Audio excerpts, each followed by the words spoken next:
Negotiations continue this morning on a new contract for United Steelworkers employees at the ExxonMobil refinery in Lockwood.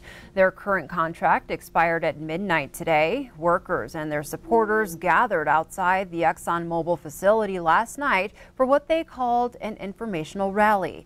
The focus of the negotiations are local issues. After framework gets hammered out at the national level, individual local unions must vote on issues unique to their facilities like overtime policy, vacation time, and leaves of absence. An Exxon official told Q2 that the company is not expecting a work stoppage, but has contingency plans for all outcomes. Meanwhile, Phillips 66 and Cynics Harvest states were able to come to agreements Thursday. In a show of solidarity, about 50 people from those other two refineries rallied outside the ExxonMobil refinery Thursday night. Oh, that's great. It's wonderful to have and there are some Cynics people out here as well. And it's a great show of support and really appreciate it. And like I say, we're all part of this community. It makes no difference whether we work for Cynics or ConocoPhillips or ExxonMobil. We're part of the community. Westman says he likes what was negotiated with the national contract. ExxonMobil spokesman Dan Carter says both sides are dealing in good faith as the talks continue. A quote from the Montana Department of Environmental Quality shows it's going to cost between $400 and $700 million to clean the contaminated coal ash disposal ponds at the Colstrip Power Plant. Representative Daniel Zolnikov of Billings is the chair of the House Energy Committee. He says the plant's 6 owners are required to pay bonds for the entire cleanup. Right now, the DEQ only has $80 million set aside for the cleanup effort. Zolnikov also tells Q2 the plan to pay for the cleanup will be in place by the end of the year. The ash ponds have been leaking hazardous materials into the ground for years, and with the plant's future in jeopardy, questions have been raised about those responsibilities. Governor Steve Bullock delivered his final State of the State address. The two-term governor declared the condition of Montana to be stronger than ever, but told lawmakers there's still work to be done. MTM's Mike Dennison was there. Governor Bullock talked up the economic successes of Montana under his leadership and then got down to business, touting his major initiatives on education, healthcare, and infrastructure. He noted his administration has made record investments in education and said it's time for lawmakers to step up again. Let's provide kids and families in rural and urban areas access to high-quality, voluntary, affordable options. The future leaders of our state deserve no less. And let's not stop there. Let's once again freeze in-state college tuition and prevent what is effectively a tax increase on 28,000 Montana students and their families. Majority Republicans in the audience didn't clap much for those proposals or for very much of anything. But some in the GOP are working on their own preschool proposal, which we'll see later this session. On infrastructure, the governor noted that Montana is out of the mainstream by failing for 6 years to pass a large bonded package of building projects. We're out of step with the rest of the country. So I ask you to break that logjam. This session, let's deliver infrastructure for now and for the future generations that need it. But he saved his strongest pitch for perhaps the biggest issue before the session, extending Medicaid expansion, the $600 million a year program that provides health coverage to 95,000 low-income adults in Montana.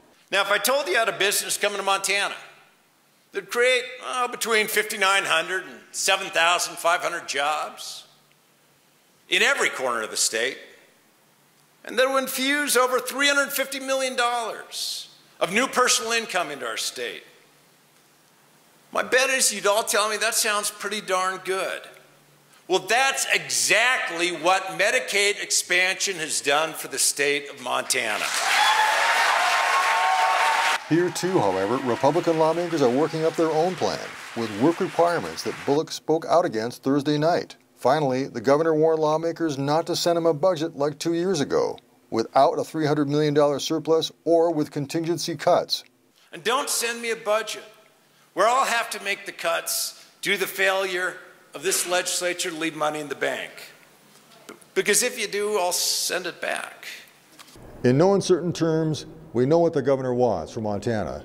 The question now is, how will he get it? Or will he get it? At the Capitol, Mike Dennison, MTN News. And Republicans in the legislature laid out a different set of priorities for the session after last night's State of the State. MTN's Jonathan Ambarian was there for their response. Senate President Scott Sales of Bozeman said Republicans agree with the governor that Montana's economy is doing well, but he said they have a different vision of how the state should move forward. Sales said he's concerned about the share of federal money in the state's budget. He called for more emphasis on developing natural resources like timber and coal. And with the technology and the laws that we currently have in place, we can do this in an environmentally friendly fashion that doesn't degrade the great outdoors that we all cherish. And while Sales didn't directly address Governor Bullock's request to extend Medicaid expansion, he tied the health care issue back to economic growth. The best health care program that anybody can have is a good job so they can buy their own health care. Sales also made clear his opposition to Governor Bullock's proposal to raise revenue through tax and fee increases. There are likely to be many more battles over the budget over the next 3 months. At the Capitol, I'm Jonathan Ambarian, MTN News. From the 66th session, Republicans on a Montana House committee killed a bill that creates funds to help low-income Montanans with civil legal disputes. The House Judiciary Committee voted 10-9 Thursday to table House Bill 182. The bill would raise court filing fees to finance a state legal aid fund. The money, about $900,000 a year, would go to nonprofit organizations that provide legal aid to people who cannot afford lawyers in civil cases, such as landlord-tenant disputes or family law. Judges, lawyers, and business people testified for the measure last week, saying it would help unclog a court system overrun with cases filed by people without attorneys. But Republicans on the committee said they didn't like the higher fees that pay for the program. All 10 votes to kill the measure came from Republicans. All of the panel's Democrats, along with Republican Terry Moore of Billings, voted for it. Supporters said they don't know if they'll try to revive the measure. A downtown Billings transient faces charges of assault with a weapon and burglary after he was discovered passed out, covered in blood, with a gun at his side. It all began Thursday morning when police responded to a break-in at a downtown beauty supply store. At the time, a transient male was refusing to leave a downtown building near the courthouse. When police arrived, they found a 32-year-old man passed out with a gun next to him. Things escalated as police took the man into custody. After further investigation, it was determined the gun was a pellet gun.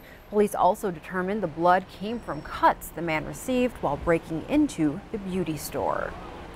The man who was held hostage on a bus stopped in Butte sat down to share his experience with MTN. He was on his way back to Butte from Missoula, and he's just grateful he escaped. All of a sudden, this guy, he had some kind of a hat and a pistol inside of it, and he put it in my face and said, "Sit down or die." He told me we were both gonna die today. And the reason he ordered a meal was so that I could have my last meal because he already ate his. Police left food in the doorway of the bus, and that's when Damien took a big chance. And I said, "Hey, just let me reach down and grab it." And when I started to move forward, our bodies became separated, and I felt that chance, and I spun around and punched him as hard as I could and ran off out of the bus. And I escaped. Baumgartner says he could relate to the man because he also was homeless and has a criminal past, but he's also grateful for the new life he's been able to start. A former Custer County High School science teacher has been sentenced to 10 years in prison for 6 counts of sexual intercourse without consent. 38-year-old Morgan Pett pled guilty in December to multiple sexual encounters with a 15-year-old female student over a month's time in December of 2016. Prosecutors said Pett attempted to conceal evidence. Pett will also pay $25,000 in fines related to the charges. He will get credit for the 247 days he already served in Custer County Jail. Along with jail time, Pett will have to register as a level 1 sexual offender and undergo psychosexual evaluation. The female victim told police that the two began a relationship in the fall of 2016 and began texting each other daily. Pett started as a teacher in Miles City in 2008. Fire and smoke caused an estimated $120,000 in damages to a home on the Billings West End. Fire crews responded to the home on St. John's Avenue around 10:30 Thursday morning. No one was in the home at the time. Fire investigators say the flame started due to an electrical failure with a toaster. The blaze caused heavy smoke damage to the main floor and heavy fire damage to the kitchen. Carroll College in Helena is now considering eliminating 4 majors and restructuring 3 others. President John Seck told MTN he plans to make those recommendations to the Board of Trustees at its February 21st meeting. The recommendations are part of a program prioritization, which would also include phasing out or reassigning some faculty members. Seck did not say which majors could be eliminated, but stressed the 4 under consideration have a total of 26 students, and those students are guaranteed to graduate with their current majors. The planning that we've been doing is looking at realigning some of the resources that we have, which involves some of our own human capital, making some tough decisions, but very important decisions that are going to help us be a beacon to the Northwest. The University of Providence in Great Falls is also looking to eliminate up to 19 programs there. Those include 12 majors, 6 minors, 1 graduate program, and the lacrosse team. The Board of Trustees will vote on the changes in 2 weeks. And some bad news out of the University of Montana in Missoula. A building on campus that houses childcare classrooms and offices has closed unexpectedly.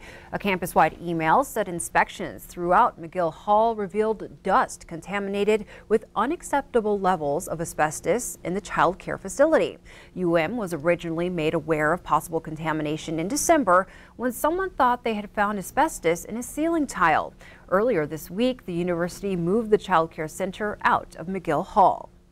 Had earlier in December a worker here at the university that notified or that identified some asbestos-containing materials in when a ceiling tile was replaced, and that has led to since then a series of tests to ensure that the building is safe and that there's not asbestos throughout the building. The cleanup will be conducted by Facility Services, and the university is also using 2 certified industrial hygienists to ensure the building is asbestos-free when it is reopened.